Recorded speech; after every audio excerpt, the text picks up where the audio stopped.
I think I butchered his name as always, but great guy. Met him in Puerto Rico. He was doing some training there. He's a wonderful, fantastic person, great person to work with, and I'm going to leave you with him. But guys, wake up. Kind of like this. All right, there we go. Can you guys hear me with? Can you guys hear me without the mic? We're recording, so the mic is preferable. Beautiful. There's a lapel one. There's a lapel one. Oh, you know what? I'll use this. That's fine. Sure. Yeah. If the lapel works, I like the lapel, but if not, I can do karaoke. So. All right. Well, thank you. It's a pleasure to be back in Utah.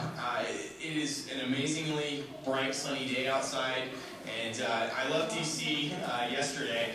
We had 4 days of rain, and it was just gross, absolutely gross, cold and wet. And so I'm always happy to come back out here and enjoy the great weather of Utah and the great people of Utah. Now, I saw earlier there have been a show of hands of people who knew about Leadership Institute, right? Some of you, this is probably your first time. I'm curious, I've not seen too many people here I know. And so my question to you, and I kind of want to go around the room and just tell me a few people, why are you guys here today? What are you trying to get out of this event? You know, that'll kind of help me, I think, tailor this a little better to you guys, if that's all right. So a few people, feel free. Yeah, tell me why you're here. I want to learn how to talk to people who aren't already in politics about politics. Okay, very good. Yes? I'm an appointed state representative that has never had a general election, and if I make it to general election, I'm the only one in the state that will be running against another Democrat. So okay. My district's being combined with the Democrat district, and so I'm interested in learning. I've been a state delegate for many years, but in health campaigns, but there's some good stuff here. Great, great. Yes? I'm the vice chair to the party in Utah County, and I'm here to get ideas on how to organize the party in the precincts. Very good. I came here because I'm purely ignorant when it comes to politics and everything, so I came here to just kind of, I guess, jump in. Great, great. Yeah? I came recommended by Doug Foxley because I'm campaign manager of a city councilman, and I know absolutely nothing, so I'm trying to take in everything I can. Very good. I'm here because I missed the session. All right. I don't think No, that's all right. I can't blame you. All right. Well, that helps me a lot because one of the things that I go around, and I've had the privilege of doing this with Leadership Institute for 7 years now, and I've worked on many campaigns in between those 7 years. But I don't want to take anything for granted when I come out here and talk with you guys. I want to know what you need to learn. Yes? I just want to give a plug for LI. I'm a graduate. It's the best, and you're doing a great job. Thank you very much. Thank you. We have the privilege this year if we're going to eclipse 100,000 students trained over the past 32 years. Pretty cool. It's going to happen in the next couple weeks, and it's always exciting for me to be able to travel around and talk to people and just find out what they need, because we've been able to really develop our stuff over the last 2 years based on this influx of people who've never done anything in politics before and are just getting started. And so we're learning how to adapt and adjust, and you know, some of the stuff you're going to learn here, this is time-tested stuff, all right? But there's no silver bullet in politics. You're going to have to take some of these principles and apply them to your own situations, all right? That said, I'm happy to work with you guys if you have questions, and kind of it's based on my experience and things we've done to answer your questions, all right? I've been involved in politics for going on 15 years now. I've had the privilege of doing everything from presidential races down to local dog catcher races. And I gotta say, I've learned more from the races I've lost than the races I've won usually. It's always an eye-opener, especially when you're just starting out. You think, you know, my candidate's great, and because they're great, we're gonna win the race. No. Or you think, I'm a great candidate, and so I'm gonna win the race. No, there's other factors involved. So we're gonna spend a few minutes talking about campaign strategy and really what makes a good campaign. Then I'm gonna talk about messaging and really how to develop your message so that you do resonate with the voters out there who may not think and talk like you and I. So, first thing to understand, real quick, you are not normal, All right? Here it is Sunday or Saturday afternoon. We're indoors. We're attending a party function to talk about campaigns and elections and making a difference in our community. Average people don't think like this. There's what? How many games are on right now, football? You know, I mean, there's what, 15 games going on. It's a beautiful day outside, and we're talking about something that the average person spends about 7 minutes a week thinking about. Literally, 7 minutes a week they spend thinking about politics. And so there's a disconnect there automatically. When we go to talk to people about something they're not interested in or they don't understand the importance of it, we have to step back and say, you know what? What would attract their attention? Why should the voters care? Now, as we go around and we talk to our constituents and we talk to our friends and our family, the economy is huge right now, right? Job employment, job placement, employment rates, things like that. We have to find out what are the issues that the voters are thinking about and how do we reach into their hearts and their minds and touch them. The other thing, when we're dealing with voters, when we're dealing with the general public, we all have Alzheimer's, all right? You and I will hear a campaign message, 3, 4, 5, 6 times, and we say, you know what, that's a great message, all right, I love it, and you know what, I'm going to go ahead and vote for this person. About the time we start getting tired of that message is about the time the general public picks up on it. In marketing, any of you marketing experts who do sales, it says 7 to 11 times for a person to hear a message before they start to think about it. All right? So when we're going out and we're talking to our friends and family about the importance of young Republicans or the importance of the Republican Party or participating in the caucus, you have to hit people multiple times, multiple ways. And this is what a good campaign understands. They have to have a multi-pronged approach when they're reaching out to voters. The thing we have to understand is, yeah, there is no one-size-fits-all campaign out there. There's multiple types of campaigns. We have electoral campaigns, judicial campaigns, issue campaigns, message campaigns. A lot of different variations when we talk about campaigns. What is our end objective, and how do we reach that? And then we have our different levels, and I'm happy to see that we have some of our delegates with us today, congressional candidates. There are multiple campaigns here that we're dealing with. But I don't care the size of the campaign, all right? There are some fundamentals that every campaign that wants to win is going to employ. 3 elements of winning campaign. There's strategy, tactics, and logistics. And sometimes we forget to separate out these elements. But let's talk about what we're dealing with here. Goals and objectives. We got Representative Winter, sorry. Representative Winter here. And one of the things, he came back to D.C. and he met with the president of our organization, and I had a chance to meet with him.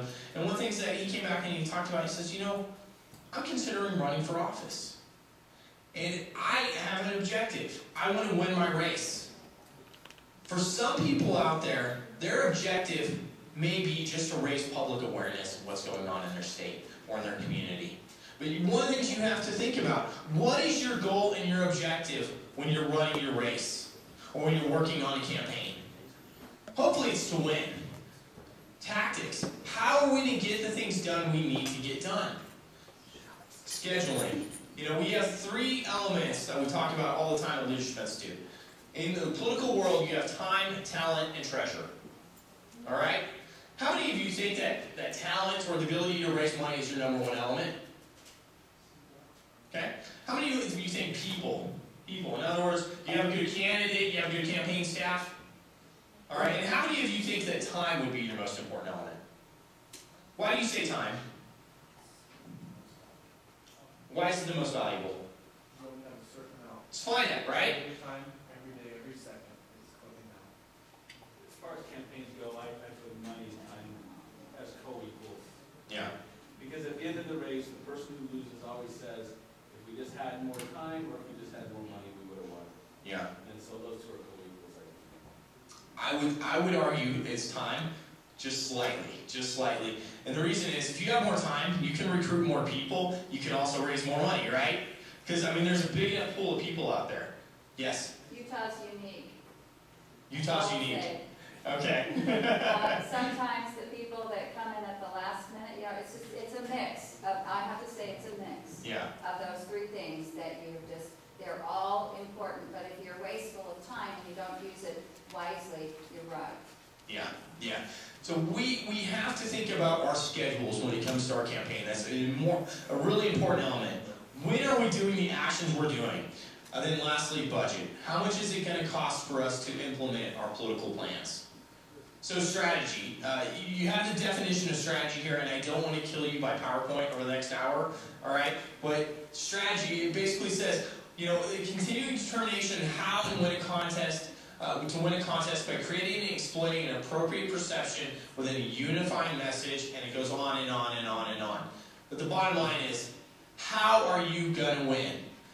And based on your strategy, we start to define our tactics, all right? The tools used to implement our strategy. An example of this can be our voter contact methods, which are constantly changing and constantly developing. You know, in 2008, how much emphasis did conservatives place on new media? Very little, right? 2012, a lot. And not only a lot of emphasis, but a lot of manpower and money into that. So these things constantly changing. And so a good campaign is going to use a variety of tactics to reach out to voters. Certainly door-to-door, mail, phones, internet, logistics. When we are involved in our tactics, we have to be smart in our targeting and in our approach to ensure that we are talking to the right voters. So for instance, logistical failures. Mail can land outside the district. Have you ever seen a campaign or worked on a campaign, heard that, you know, their mail piece will arrive the day after the election? I've seen that a lot, you know. It's just an inability to think through scenarios. And so you have to think about logistical failures. No one brings the literature back for a precinct walk. We've seen this, right? What happens to a campaign if they have 100 volunteers and they have going out there doing door-to-door and nobody comes back with that information from that Saturday afternoon? So there's a lot of things that can potentially go wrong in a campaign. And one of the things I always like to think about, worst case scenario, and then having a backup plan to that. When you're dealing with campaigns, they're fluid and they're dynamic, and so you have to plan for the inevitable. For instance, weather. What happens when you have bad weather that comes through on election day? So you have all these dynamics going on here. In most campaigns, you can break them down into the 8 steps that you see right here. Research. Every good campaign is going to have at least one person that'll do their research. Now, are any of you in college still? Is everyone kind of moved up? A couple people in college? All right. One of the things I stress to campaigns, have at least one person who understands research, and I like to point to a college person because they're actively involved, to do your research. Now, once that research is developed, I like to have them turn it over to a senior person who can contextualize that research. What is it that they found? Is it worth using over the course of the campaign? Establish your strategic goal, and I'm going to talk about these all individually here, but you have strategic concerns. We're going to talk about classic points of strategy, developing a strategy statement, but let's go ahead and talk about research here. Most important element, and I love going outside to the lobby here and seeing the maps. You have to understand your district, all right? And this is preventing a lot of people, as I travel around the country right now with the redistricting that's going on, it's preventing a lot of good candidates from deciding if they want to run or not. Number one, the most important thing is, are they in the district?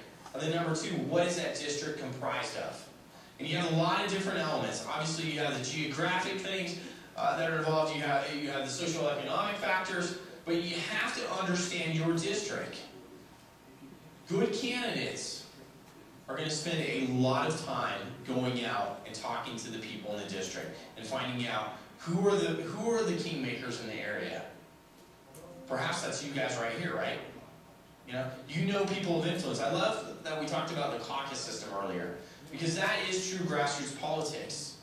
Good campaigns are going to tap into those individuals who understand their communities and work within those sectors. Now, establishing your strategic goal. For most of us, we want to win, right? There are some districts out there where the numbers are just against us and we want to basically give the other guy a black eye. But if your goal is to win, how do you win? How do you get to that coalition that's going to push you over the edge? Now, I understand Utah's a little different. You guys are very, very lucky that you have a lot of conservatives in the state. But, you're going to run across the occasional split districts or marginal districts. Do you guys know right now what the registration numbers are in the state right now for Republicans to Democrats and Independents? Do you know? That's a key element to understand. Where are your registration numbers trending right now? Are they by county, by statewide level? Because that's going to tell you where you need to put it in emphasis and focus. And for many states in the past couple of years, you saw a lot of people who were traditionally two major parties moving into independent categories or third parties. So you have to understand what your coalition is going to be combined of. Because what worked 2 years ago, or what worked 4 years ago, is not necessarily going to work this time. Projected turnout. I'm sorry, your name in the back, sir? Mine? No. Yeah. Right here. Sorry. Cox? You're asking? Yes. I've run through the numbers, but they're changing the district size. But Yeah. you're still going to end up with just maybe 5,000, 7,000 people. 5,000 to 7,000. Okay. That's a very, very manageable number. Good campaigns, good candidates understand what that number is going to help them to win. They're able to quote that vote goal that they have. And that's something that as campaign staff, let me back up just a second. What's the candidate's role in the process? When we're talking about elections and campaigning, what's the candidate's role? Inspire. Inspire, okay. Raise the money. Raise money and talk to voters to hopefully help them win and to help them vote for the candidate, right? Anything else is done by campaign staff or allied organizations. And when we're talking about projected turnout, do we want a candidate sitting there crunching numbers? Probably not, right? But we do want to make sure that our candidate understands what that ultimate vote goal is for them. All right? You need to reach out to 7,852 individuals. So you have to make sure when we're working through strategic concerns, based on what's taken place in the past, how can that be a predictor of the things that are going to take place in the future?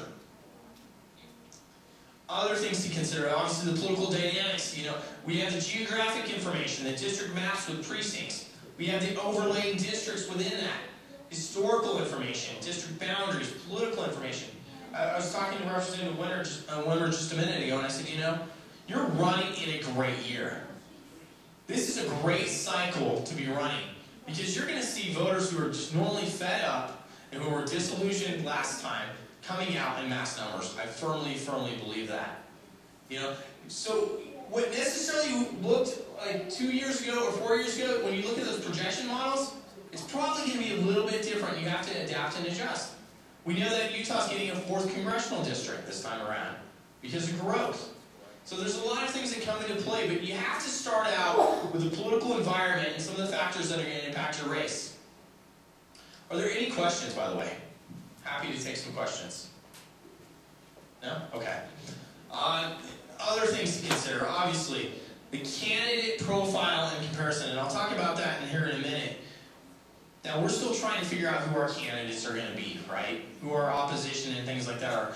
But the first thing that you have to know is, all right, our candidates that are running on our side, who are they? What are they about? What makes them qualified to do the job? Very, very important.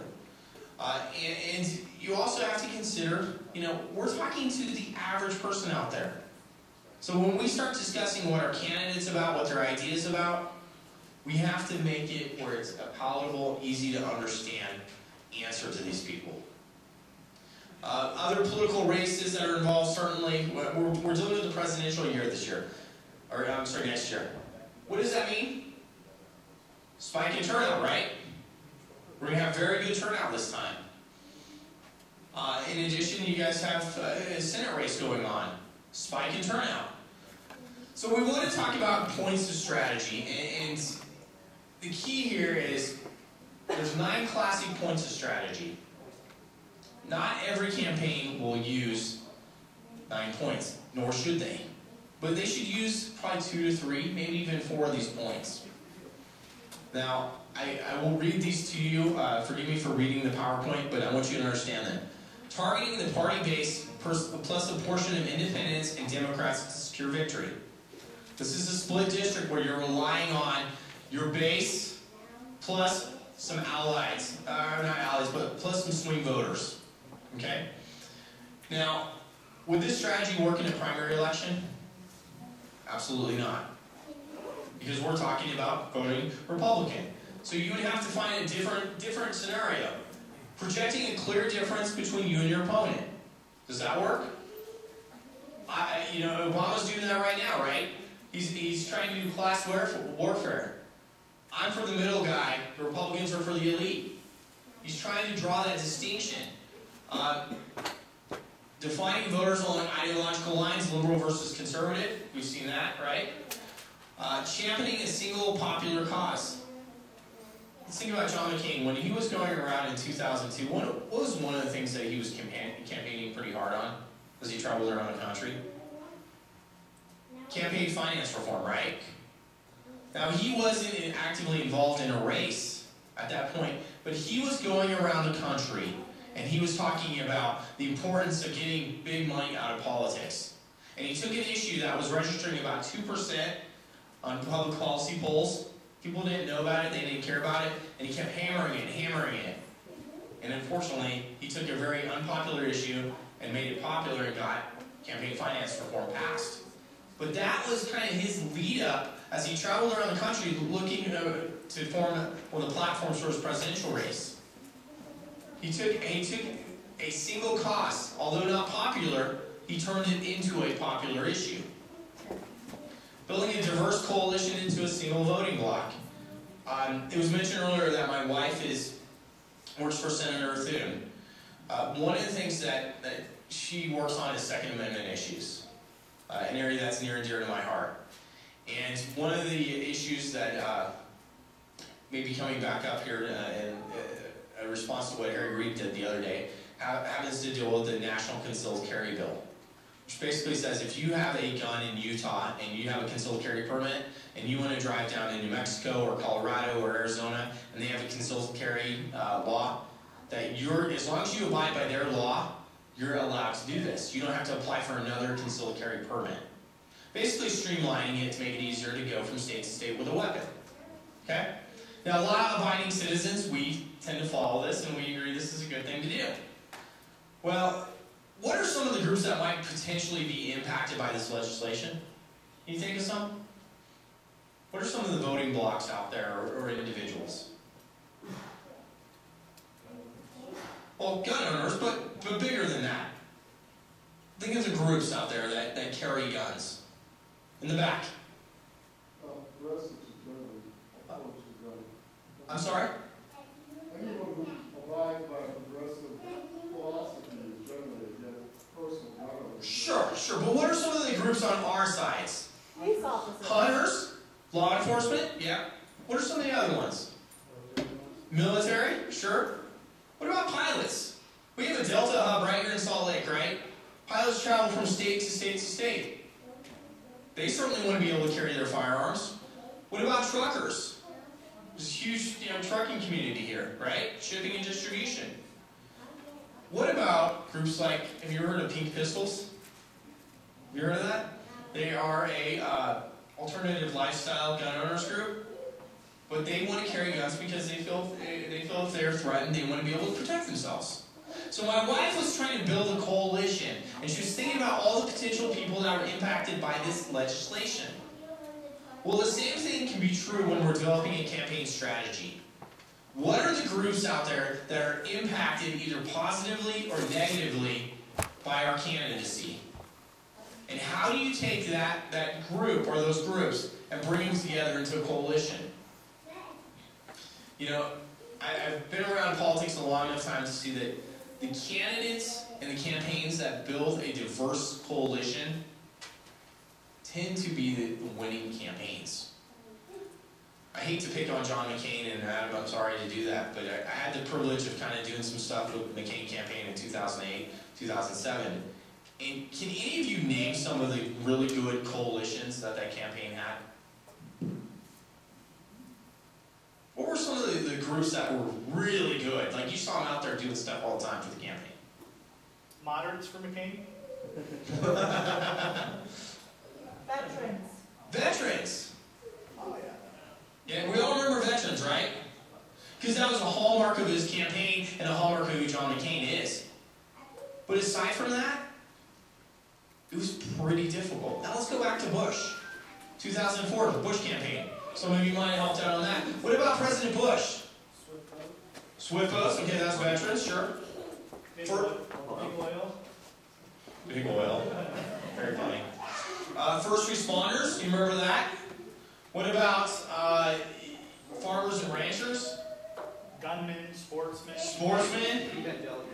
Evangelical. Now, isn't it funny that we're going back almost 8 years and we can remember that campaign better than we remember the campaign from 4 years ago? That should be a clue of how effective some of the coalitions were or weren't. When we're working with campaigns, I cannot stress this enough, guys. You guys in here, us, should belong to a young conservative coalition at minimum.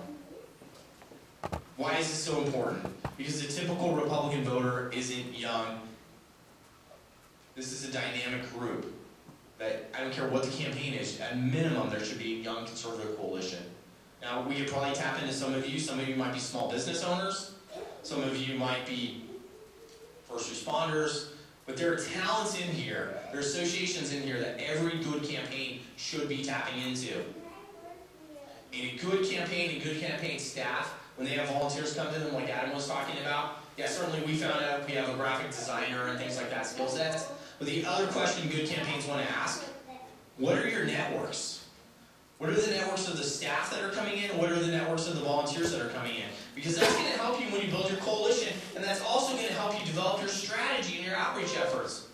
And they're going to serve as your ear to the groups outside the campaign. Other things to consider, creating a positive image, providing that your candidate's a good person. I won't get into the debates here about Orrin Hatch, okay? But this is what I've heard and this is what I personally experienced. Everyone who knows Orrin Hatch likes him on a personal level. Likes him on a personal level. That's been my experience, that's been my experience with people I know that worked him and people outside of the state. When you can be a likable candidate, it's a lot easier to prove that you're a good person, right? It makes it a lot easier. I have a friend who goes around, and he's a former chairman of the California Republican Party, and one of the things that he tells a story about a candidate who ran time and time again, and he lost time and time again. And he always wanted to blame it on the party, or he wanted to blame it on the individuals. And he stopped him and he said, you know, after listening to this guy talk for 5 minutes, it became apparent why he was losing. So you're not losing because of other people, you're losing because you're a fill in the blank. Okay? The guy was not a nice guy, he was not a likable guy. So when you're going out there in your campaign, you want to prove that the other person is a bad person. They are unsuitable for office.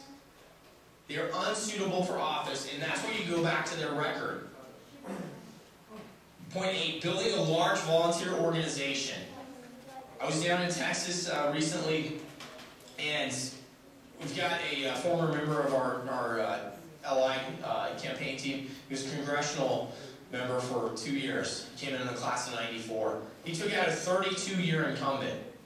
And the way he did this was to have a large, robust campaign organization, volunteer organization. He had over 5,000 volunteers on a congressional campaign. 5,000 volunteers. You know how much that would be if you had to pay each one of those people? And basically, because he was such a dynamic individual and because he did his homework, he had people gravitating toward him. And it was completely demoralizing to the incumbent. And the incumbent ended up losing. Large volunteer organizations are huge. And part of that is you can overwhelm your opponent with campaign activity. If you get out of the gate early, fundraising, organizationally, that sometimes can send the message to your opponent, you know what, this is not a guy I want to take on. We're seeing this right now a little bit, right? Overwhelming the opponent cannot be overstated. Step number 5, developing your strategy statement. You know, if we think of the campaign as a living, breathing organization, And it is a organization which we have to go out and we have to market. We have to know how to effectively market it. And part of that is understanding what our strengths are versus our opponent, what their weaknesses are versus our weaknesses. And this helps us overcome and develop a strategic hypothesis. So a strategy statement. You know, how is the campaign going to go from point A to point B?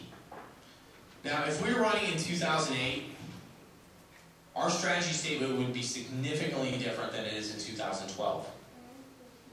Because the political landscape has changed. And I'm going to make sure you guys each have a great strategy statement. I like it a lot because any of you from California, you might have heard of Gray Davis. Gray Davis was our governor who got recalled. Arnold Schwarzenegger came in and ended up defeating him. But I saw this strategy statement from Governor Davis. And it talked about everything that was going wrong in the state, everything that his challenges were, and then it flipped it and said, this is how we're going to overcome them. Tremendous strategy statement, which I'll make sure you guys all get. But basically, you look at the polling numbers, there was no way that Gray Davis was going to win, especially against Arnold Schwarzenegger. But if you took out the polling numbers and you knew he was running against Schwarzenegger, you thought, this guy's actually going to win. And that's what you need to have, is a strong strategy statement that you can present in front of volunteers, that you can present in front of allied organizations, that you can present in front of donors to let them know we have a roadmap, we have a plan to win. Things you need to consider in that strategy statement. Reasons for voting for your candidate. Why should I vote for the candidate? And what are we doing when we're involved in campaigns, guys? When we're going out talking to voters, and let's say we're a challenger, what are we asking the general population? When we're saying, I want you to vote for me and not vote for the incumbent, what are we asking them? And this is key. You're asking the voting population to admit that they made a mistake the first time they elected that guy or hired that guy, right? Yeah? And then number two, you're asking them to fire that person and replace them with you. Yeah? Any of you ever fire anybody? Usually, I say usually, it's not very fun. Right? I mean, it's kind of an emotional thing, and well, you know what? The voters have an emotional attachment to their representative, whether they realize it or not. They have an emotional attachment to the fact that they put that person in office, that they invested in that individual and their vision. So we have to give them an understanding why they're voting for you as a candidate, why they should deny it to their opponent. We have to think about the theme. What is our overall theme? If we're developing a diverse coalition to reach out to people, how are we going to tie that all in together? What's the image our candidate will project? How many of you have ever seen an incumbent go out and they say, you know what, I want to run a clean campaign. I don't want to be involved in mudslinging. Yeah, they do that a lot, right? And what they're really saying is, I've got a history and I've got a track record that I don't want to come out. Okay? There are no clean campaigns in politics, and if you want a clean campaign, you know, don't run for office. There are things that you're going to find out over the course of your campaign about yourself, about your opponent, that, you know what, you've got to contextualize, and if it impacts their ability to do their job, it needs to be brought to light. I tell candidates all the time, it's incumbent on them to accurately portray their opponent's voting record and how that impacts the voting population. So, how you project your candidate. You know, there's some discussion and debate right now on a national level of how Barack Obama's campaigning. You know, is he that optimist that he was in 2008? Or is he going in attack mode? How do you want your candidate perceived? What image will you paint of your opponent? How do you want him or her perceived? I'm going to skip that right there. Statement of priorities. Good organizations understand the importance of priorities. All right. So how are you going to implement your strategy? One of the things that you want to include, vote goals. How many of you are going to work on a campaign this cycle? pretty much everyone in here.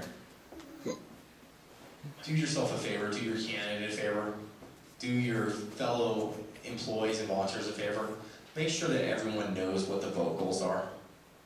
And not only for the overall campaign, but those targeted groups that you're reaching out to. If I'm going to reach out to conservative senior citizens, how many of those votes do I need?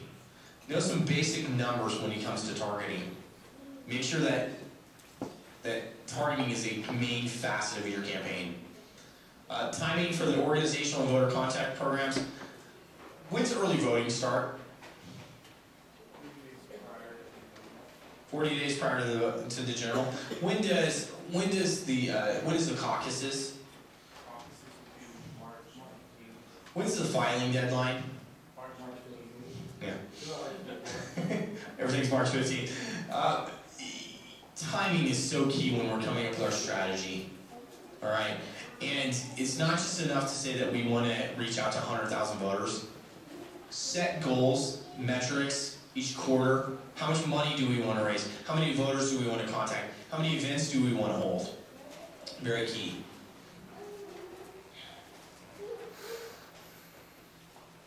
Now I'm going to move into messaging real quick here, because you can do all these things right, but if you do not have a message that resonates with the voting population out there, it doesn't matter. A lot of candidates I've seen, okay, I'll tell you a story about a good friend of mine right now, a family friend. He's a great guy, but one of the things I told him early on, I said, he asked for my help, and I said, if I'm going to help you out, I get final say in what's being done with the campaign. Because if I don't get final say in what's being done, we're going to butt heads, and it's going to damage our friendship. And he told me that was great, absolutely, and then when it came time to apply it, he said, no, I want to do things the way I want to do them. One of his big issues, the reason I didn't help him out, his good friend, very good friend, was his message, and who he wanted to talk to, and what he wanted to talk to people about. And he literally was taking everything out there and just throwing it against the wall and hoping it stuck. All right? You have to have a tight message and a unified theme that brings those voting blocks together. You know, you have to have it's a central component to your strategy. For instance, any of you here going to run for office besides? Okay, you start in the back. I'm going to pick on you a little bit. What's the theme of your campaign going to be?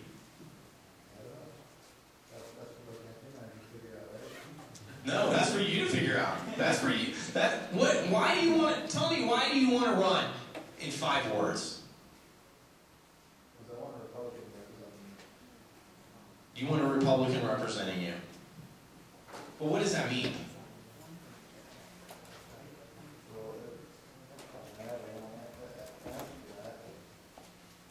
You want accountability, right? You want to be able to serve the people in a responsible manner. Coming up with a theme that unifies, because in Utah you might be able to get away with a Republican, but if you're dealing with a diverse district,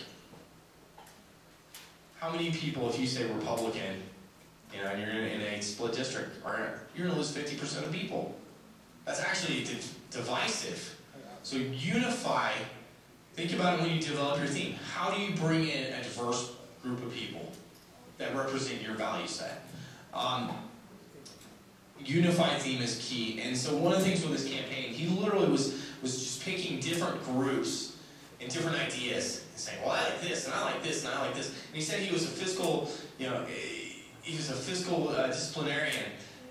And he kept going back to projects that were about state funding, government funding. It's like, it's incompatible. You know, it's incompatible. You can't say you're one thing and another. So, for instance, if we were dealing with a conservative candidate, all right, our theme might be the conservative choice. Now, that may not be the best theme, but our sub-messages, we support tax cuts. We oppose government waste. So when we're dealing with government waste, who are some of the voting blocks that we want to reach out to? Well, possibly male Republicans, small business owners, economic conservatives. Good campaigns are going to have, yeah, question? I do, actually, because while we're on the subject of themes, with things as crazy as they are, what about a theme of, like Warren G. Harding, a return to normalcy? Sure, absolutely. Absolutely. Or a return to fiscal sanity, you know, something along those lines. Absolutely. So good campaigns are going to have three main messages. They're going to have three areas they focus in. Supports traditional values. Well, if we're looking at traditional values, who are the groups we're going to target with that message? Supports tough academic standards. Who are the groups that we target with that? Women, school teachers, homeschool groups. But do you see how this kind of all ties in together with that theme? Our sub-messages are directed at specific voter groups. I've said this for a long time. As conservatives, we don't have an ideas problem. What we have is a communication problem. All right? And candidates will make this mistake, and it's up to their staff to help them correct it. But let's say I was speaking to a group of small business owners. Let's say realtors. Okay? We'll go with realtors. How about that? I don't know, just throwing it out there. So let's say I was at the Utah Association of Realtors, and I came in as a candidate, and I wanted to tell you about my three main issues I'm running on. And I start out with, I'm a pro-life candidate. And I start talking about pro-life, and I've got 30 minutes of allotted time, and I spend 25 minutes talking about how pro-life I am. What did I just do? I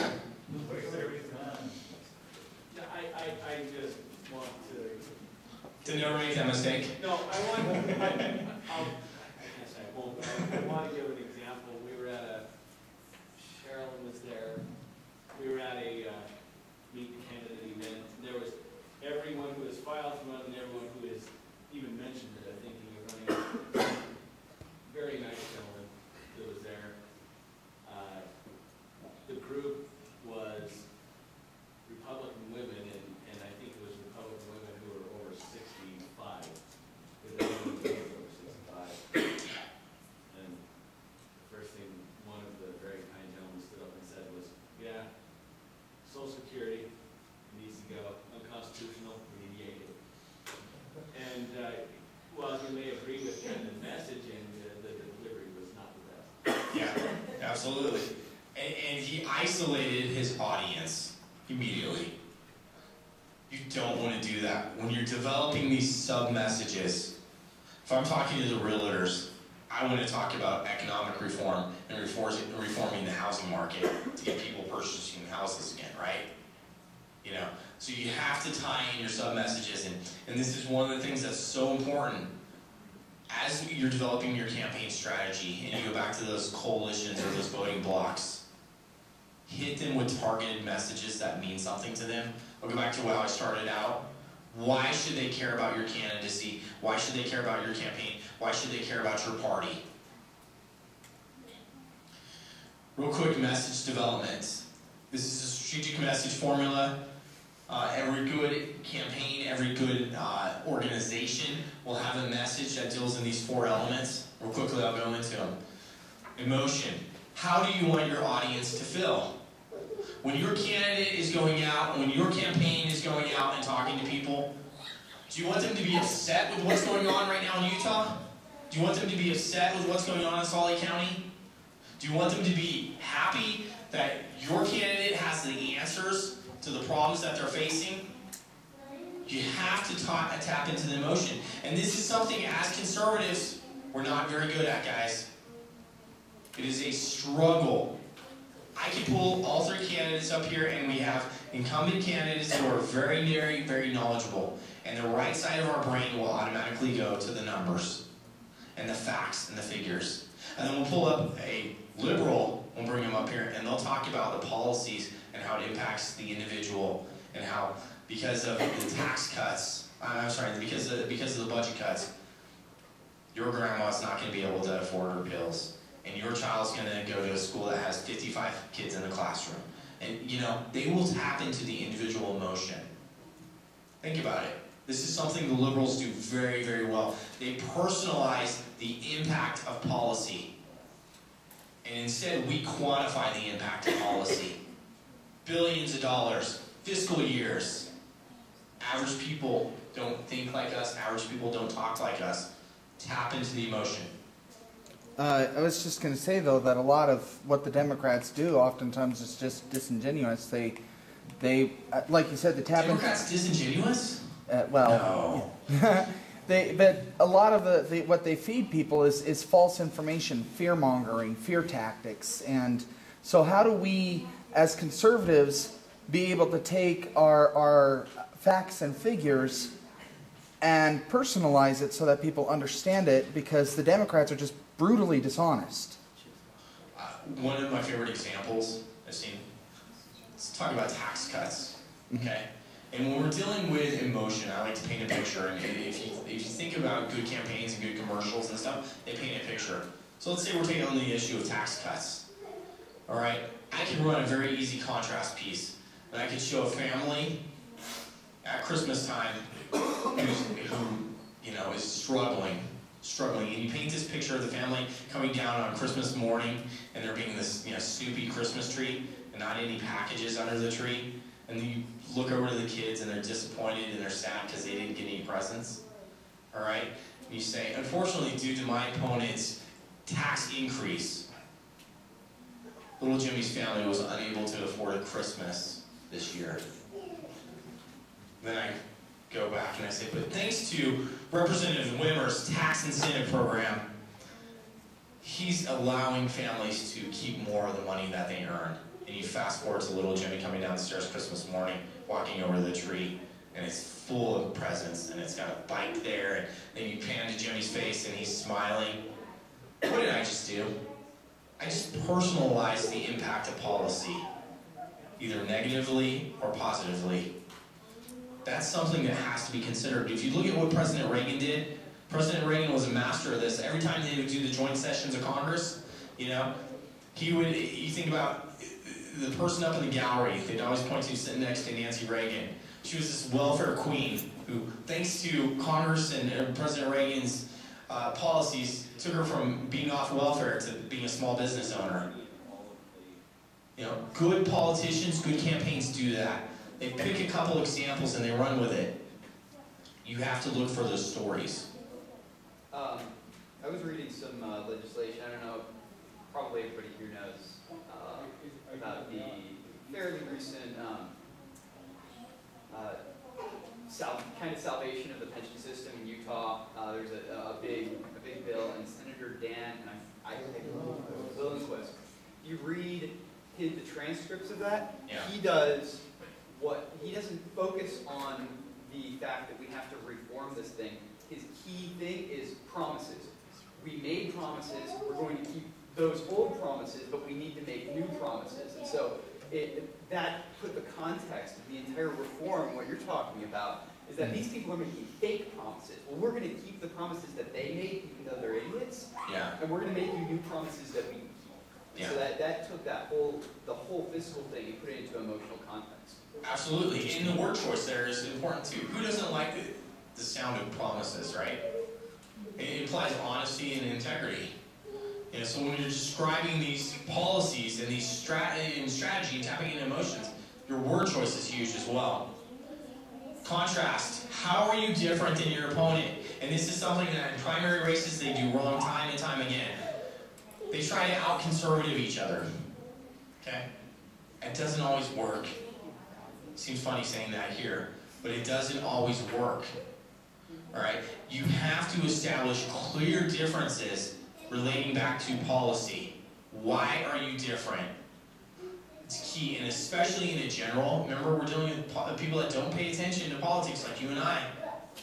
How are you different? If I went back to one of the great examples I like is Al Gore when he was running against Bill Bradley in the Democrat primary.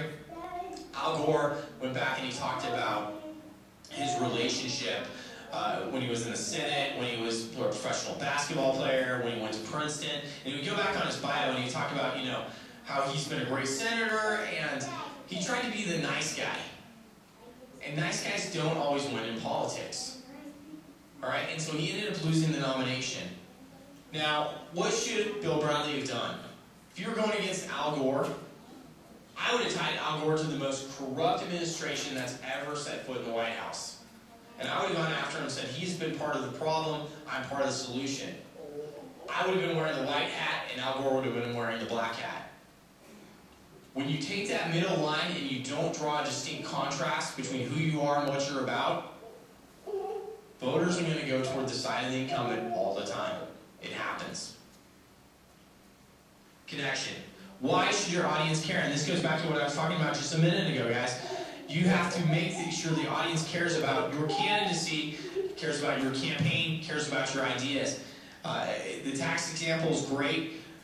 One of the other examples, I'll get your questions in just a second. One of the other examples that I saw, when President Bush's tax cuts came up, you had Tom Daschle held a press conference in Lafayette Park in DC, and he said, you know, President Bush's tax cuts are going to mean the average American gets enough money to buy a new muffler. And they used the visual aid, and an assistant held up a muffler. He said, you and I are going to get enough money to buy a new muffler.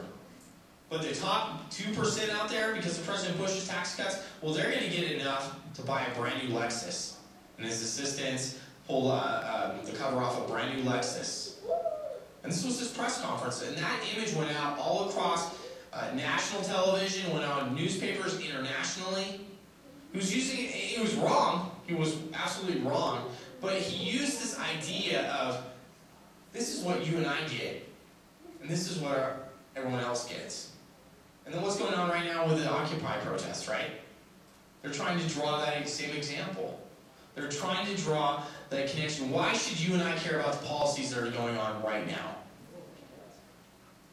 You had a comment in the back, sir? I had a question. Going back to Bradley, Al Gore. You're saying that you shouldn't use truth about Al Gore against him. I agree. Now, if you have a candidate, there is a candidate, many of us know, who, when given truth that he can use against the candidate, he says that he refuses to use it, not because he has a lot of dirt in his background, as you're alluding to, but because he feels this should be taking the low road. So would your advice to him being out to run?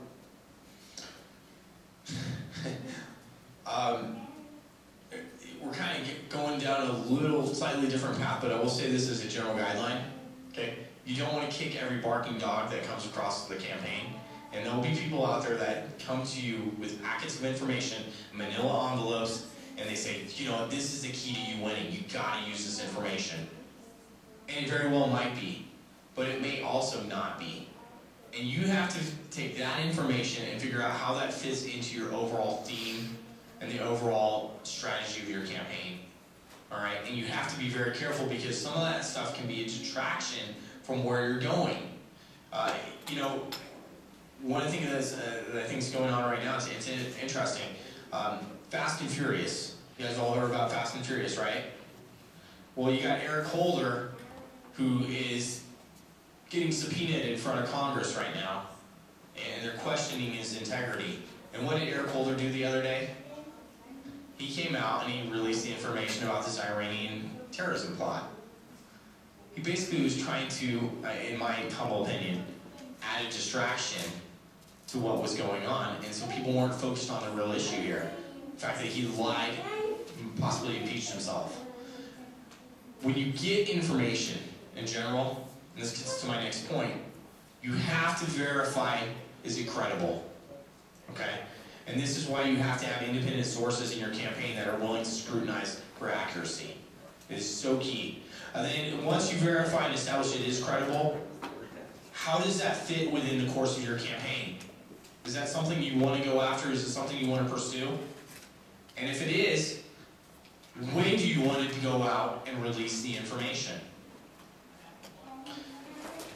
My father-in-law worked on Bob Dole's campaign. He found some very damaging information. He worked on 2 of his campaigns. He found some very damaging information about President Bush Sr. They sat on that information. And they sat on it, and they said, you know, are we ever going to need to drop this information? And the poll numbers were never there to justify using the information, so they never did. But just because you have the information, you have to make a strategic and conscious decision. Is it something you want to release? Is it going to in fact benefit your campaign? And that's a case-by-case scenario on that. It really is. We have a whole lecture on handling negative information, either from you as a candidate or as an opponent. Yeah.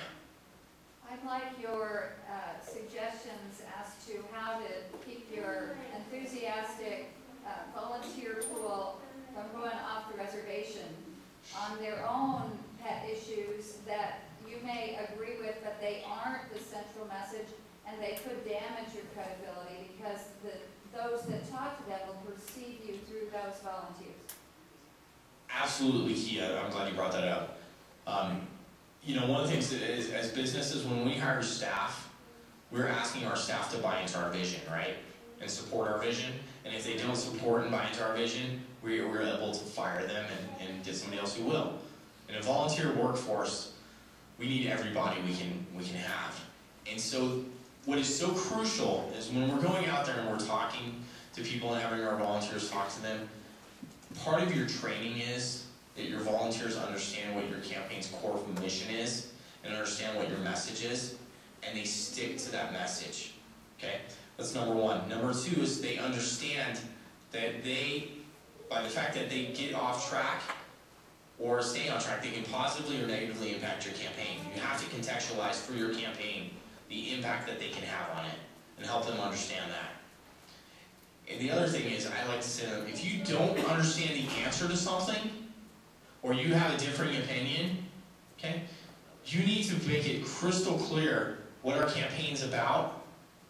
And then if they have any other questions, you refer them back to our campaign staff, all right, for clarification.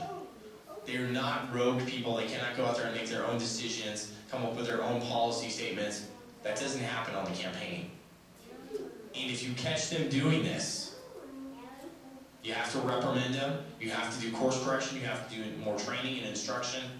This is the focus of our campaign. While you may want to talk about this, this, and this is the focus of our campaign. And while you're out there talking to volunteers and voters, this is what you need to communicate. And if they can't do that, they have an inability to do that, do you fire them? No. What you do is you move them to the back room somewhere and they're your sign guy. And they staple signs. Never fire a volunteer, always reassign them. We've had volunteers who have given us black eyes, frankly. And we had to say to them at some point in time, either you change the behavior or we can't have you on the campaign. Or we're going to have you do something else. And that's just what you do. But yeah, it's so key when you do have volunteers, you're relying on volunteer labor, they communicate that message.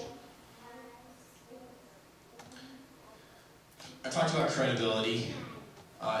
What's wrong with this picture right here?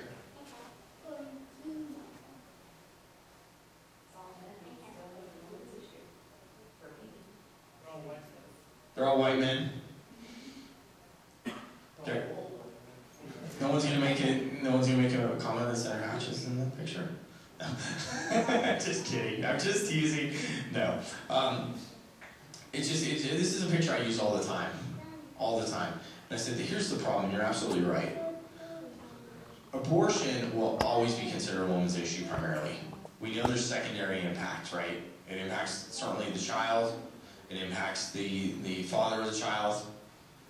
But when we're going out and we're talking about issues, we need to seriously consider what the public image is that we're portraying when we talk about those issues.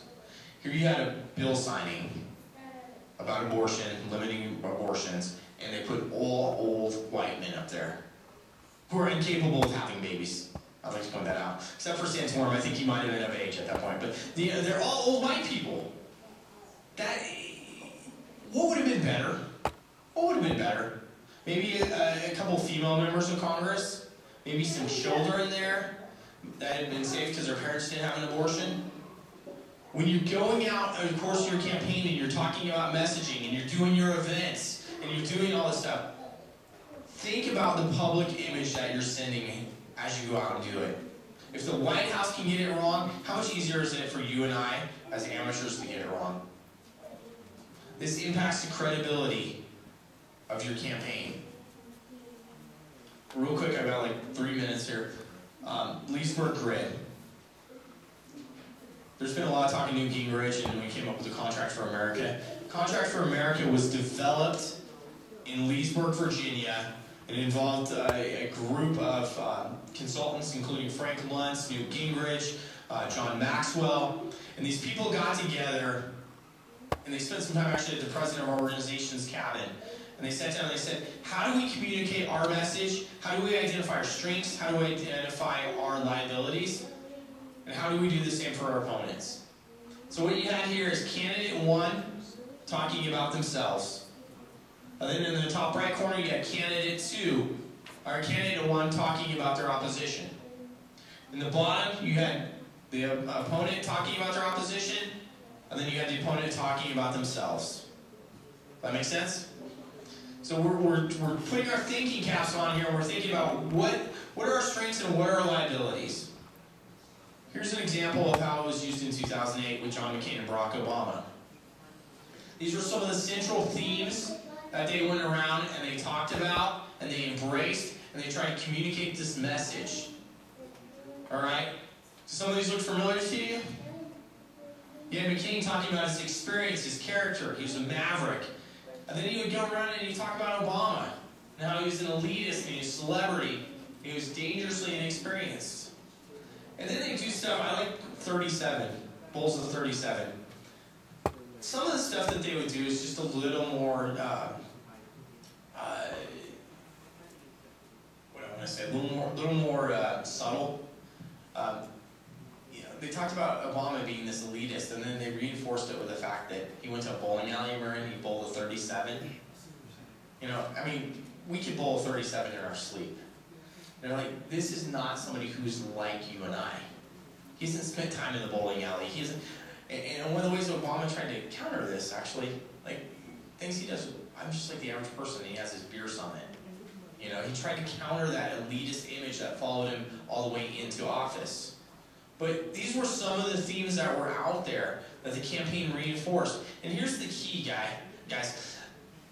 Once you identify your strengths and weaknesses, if I'm John McCain, do I want to be talking about how I'm not a creature of Washington and how I'm not a Bush clone? Is that an effective use of my time to respond to these charges down here? Is that an effective use of my time?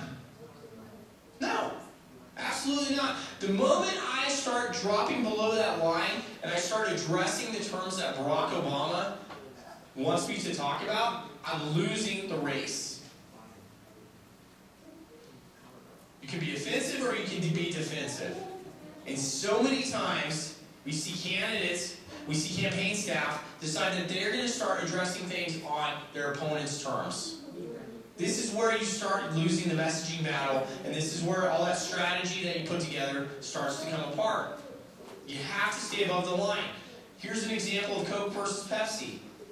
In their marketing campaigns, they identified who is our target market, how is our opponent trying to reach our target market, what are our strengths and what are our liabilities. And Pepsi did the same thing. And they formed these whole marketing campaigns around this idea of who they are and who their opponent is not. So the question is, once you develop the strategy, once you develop your strengths and weaknesses, how do you then stay on message? I started out this talk saying we're not normal, right? How many of you watch the Sunday talk shows, or you'll pick up the newspaper, or and you watch these candidates give answers to responses, and you say, why won't you just answer the question that was asked? We've all been there, right? We've all been frustrated. And you're sitting there saying, just answer the stinking question. I'll go back and say, we're not normal. The average person isn't paying attention to like us. The average person doesn't know the issues like us. Good politicians, good campaigns use transitional sentences to go back to the points they want to make. Here's just samples here. So if I'm being asked a question I don't necessarily want to answer or don't respond to, don't know the answer to, I go back. The moms and dads that I talk to tell me the most important issue to them is cutting taxes. Or whatever those platforms are that I developed on. Let's not forget the big issue here. The big issue is what I want to talk about. The most important issue we need to talk about is fill in the blank. You see how they flip it? In one sentence they flip it and they're back on message. They're talking about the things they need to talk about. The moms and dads I talk to in Sandy tell me the most important thing for them is getting a quality education for their children. Whatever the issue is, you flip it back to talk about what you need to talk about.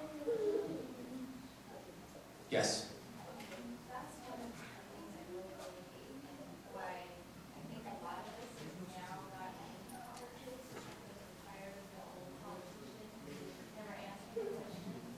A whole group of us got involved in raising kids smart things, particularly because Chris Cannon did exactly what you're saying.